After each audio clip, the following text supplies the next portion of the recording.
As far as the east is from the west, so far has God removed our transgressions from us. It's an incredible Bible verse about God's power and ability to forgive us and make us blameless in his sight. But the biblical motif of east and west makes this verse even more special, really deepens it. So let me tell you about this biblical motif of east and west. In the Bible, traveling east is always bad. It's like a descent into death. So Adam and Eve, they were in Eden, which in Ezekiel's called a holy mountain of Eden. They're up at the top in the presence of God where there's a tree of life. But then they eat from the tree of the knowledge of good and evil. And they were told the day that they eat from that tree, they would surely die. Now, their bodies don't drop dead, but they do enter this state of spiritual death, of separation from God, exile from the tree of life where they can eat and live forever. So their journey east from the garden is like a descent into death. Cherubim were placed at the east gate to prevent them coming back. And in this journey east keeps going on. In the next generation, Cain murdered his brother Abel, and he's sent further east, not just out of the garden, but out of the land of Eden to another land where he builds a city. Journeys west, though, they're like a return to the presence of God and a return to life.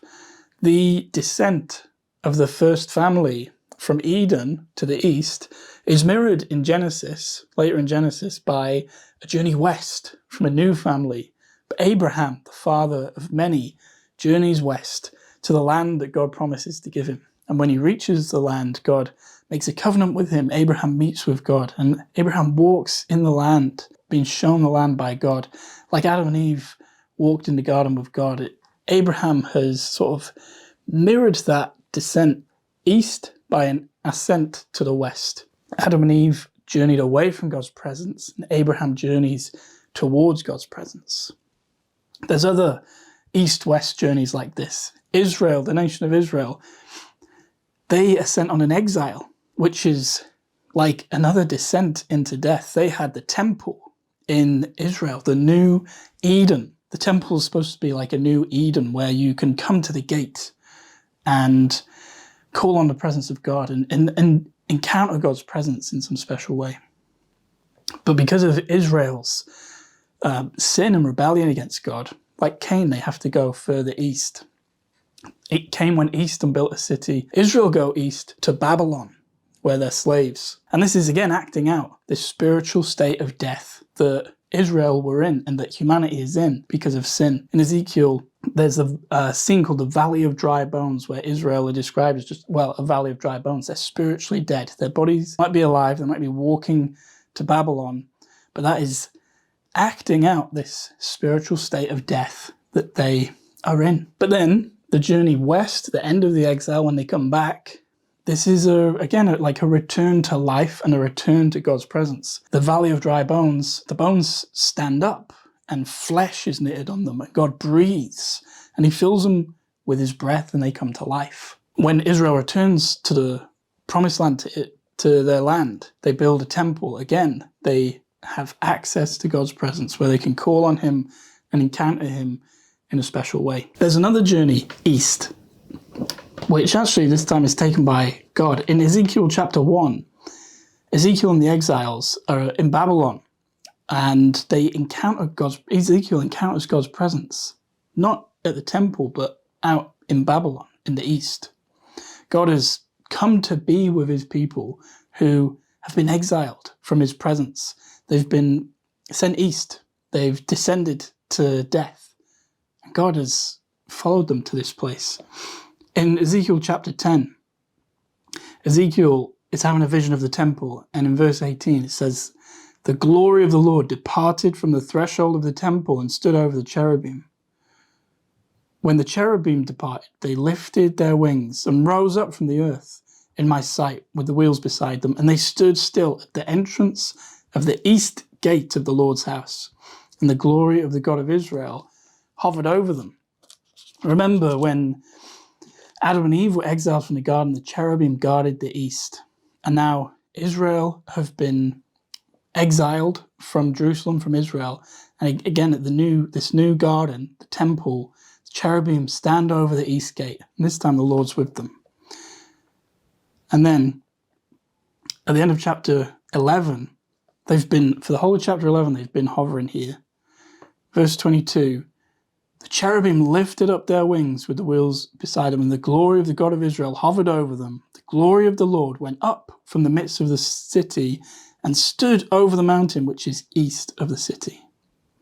Do you notice that in Eden, the cherubim are guarding the gate, and then this is kind of being acted out again, but this time God has left. He's left the temple. Which direction has he gone? He's gone east to the Mount of Olives, the mountain to the east of the city. God is beginning to trace the path of his exiled people. He's left the temple and he's heading east. He's following them in their descent to death. This is pointing forward to Jesus. Jesus, who was in the glory of heaven. He was with his Father in glory. God, the Word, becoming flesh. He descends from that place. He descends from heaven to us, where we're living on earth. And Jesus lives among us as the Word become flesh, truly God and truly man. And his descent doesn't stop there. He descends even further. He dies on the cross, where he bears our sin in his body. And that body bearing our sin died, went down to the grave. The journey east, the descent from the garden, this descent to death, Jesus goes all the way down, and he takes our sin on himself and goes there. So we were exiled to the east because of sin. You can't bring sin into the presence of God. Now, some people think about, like, maybe their good deeds will balance out their bad deeds. They can maybe turn up at the gates of God's throne room with a bag of sin and a bag of good deeds, and maybe the good deeds outweigh the bad deeds and they'll get let in. That's not how it works, right? If you were going to get on a plane and you've got one luggage that's packed properly, and then another luggage that's got a grenade in it, do you think that you could say, well, do these luggages balance out? Can I get on the plane, please? Because does it balance out? No, just no grenades on a plane. That's the rule. No sin in God's presence. You can't just defile the presence of a holy God with lust and envy and hatred and greed. Those things need to be pulled away from us, separated from us. We went east, we went down to death because of sin, but Jesus takes that sin and he takes it east, he takes it down to death, and then he leaves it there and he rises up to life, victorious, because he's truly God, as well as being truly man and bearing our sin. He's truly God, and he overcomes sin and death with his limitless life and power. And because he's truly man, as he ascends from death and then ascends from death in the resurrection and ascends again into heaven in his ascension, that's humanity going back into the garden. On the cross, the curtain was torn. It had cherubim on it, decorating it, the curtain that protected the holy place, telling Israel, you cannot come all the way into the presence of God. You can just come to the gate, but you can't come into the most holy place because of sin. The cherubim were put there at the gate of Eden to keep sin out. But now the curtain's torn because sin has been dealt with.